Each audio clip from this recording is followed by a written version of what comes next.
Tonight, we are standing on a street that once felt like the heartbeat of America. It doesn't look dramatic at first glance. There are no explosions, no riots, no flashing headlines, just empty storefronts, faded signs, and sidewalks that echo when someone walks across them. This is Main Street, and for generations, it was where American life happened. It was where people worked, argued, laughed, failed, started over, and tried again. It was not glamorous, but it was real, and now it is quietly disappearing. If you grew up in a small American town, you already know this street without being told its name. You remember the diner where the coffee never stopped flowing and the waitress knew exactly how you liked your eggs. You remember the hardware store with narrow aisles and the smell of wood and metal mixed together. You remember the barber who didn't need to ask how you wanted your hair cut because he had been cutting it the same way since you were a child. Main Street was not just a place to buy things, it was a place to belong. For much of American history, Main Street was the backbone of the national economy. Before global supply chains, before online shopping, before overnight delivery, this was how America functioned. Small businesses didn't just sell products, they provided jobs, stability, and identity. They sponsored local sports teams, donated to school fundraisers, and extended credit to families during hard times. When people say America was built on small businesses, this is what they mean. Not an idea, but a lived reality. In the middle of the 20th century, nearly half of all private sector jobs in the United States were tied to small, locally owned businesses. Towns were economically independent in a way that feels almost impossible today. Money earned locally was spent locally. Success circulated instead of being extracted. Main Street didn't make people rich, but it allowed communities to survive. And survival, for many Americans, was enough. But history doesn't usually announce when it's about to change direction. The decline of Main Street didn't begin with a single law or a single company. It began gradually, almost invisibly, as America's economy shifted from local to national, and then from national to global. In the late 20th century, large retail chains began expanding rapidly. They promised lower prices, wider selection, and convenience that small businesses simply could not match. At first, many towns welcomed them, believing growth was always good. Big box stores arrived on the outskirts of town, surrounded by massive parking lots. They offered everything under one roof, often at prices lower than what Main Street shops could even purchase their inventory for. This wasn't because small businesses were inefficient or outdated. It was because corporations operated on a completely different scale. They bought in bulk, negotiated massive discounts, and optimized supply chains in ways that no independent shop ever could. What looked like competition was actually something else entirely. It was structural imbalance, and Main Street was never designed to survive it.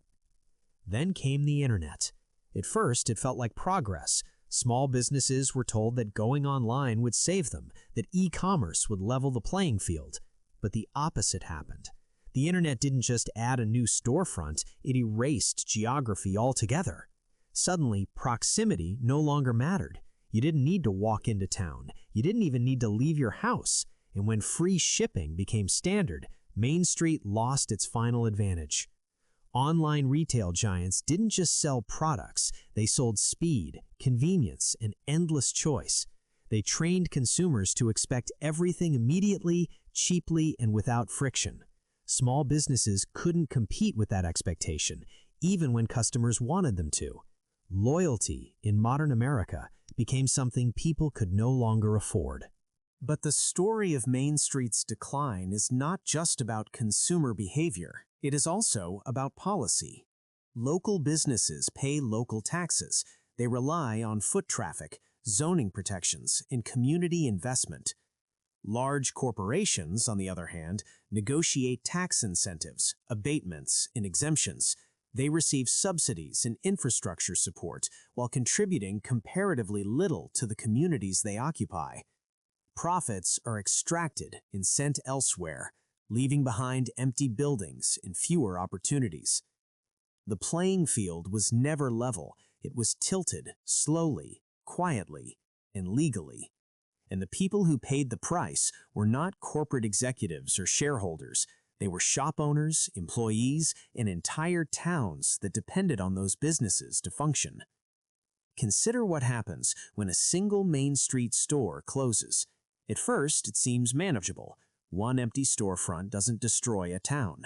But then another closes, and another. Foot traffic declines. Remaining businesses struggle even more. Property values fall. Tax revenue shrinks. Local governments cut services. Schools lose funding. Roads go unrepaired. Young people leave in search of opportunity elsewhere. What remains is a shell of what once was. This is how towns hollow out, not all at once, but piece by piece. Meet Jim. Jim opened his bookstore in 1987. He didn't do it to get rich. He did it because he loved books and believed his town needed a place where people could gather, browse, and talk. Over the decades, Jim survived recessions, chain bookstores, and changing reading habits. He adapted. He hosted events. He built a loyal customer base. People loved his store.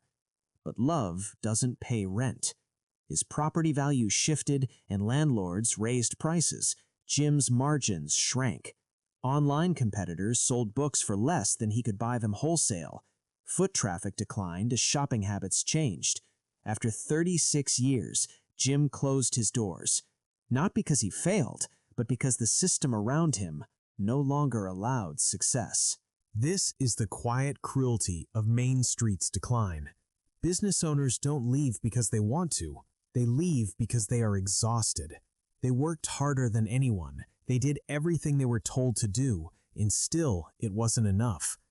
What disappears with these businesses isn't just economic activity, it's social infrastructure. Main Street stores were informal meeting places. They created relationships that can't be replicated online. They were where news traveled, where help was offered, where community happened without being planned or monetized. When those spaces vanish, isolation grows. Towns lose more than jobs, they lose cohesion. And once Main Street is gone, it rarely returns. Revitalization projects often focus on aesthetics rather than substance. Fresh paint and trendy cafes can't replace decades of lost economic circulation. Without structural change, these efforts become surface-level solutions to deep-rooted problems. Yet, in some places, people are fighting back. They form cooperatives.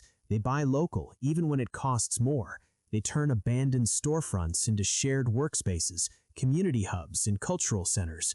These efforts are fragile, but they prove something important. Main Street didn't die because people stopped caring. It died because the system stopped valuing it.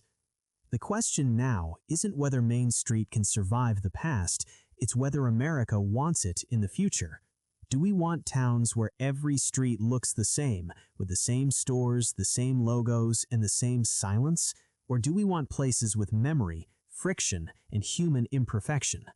Because when Main Street dies, something else dies with it.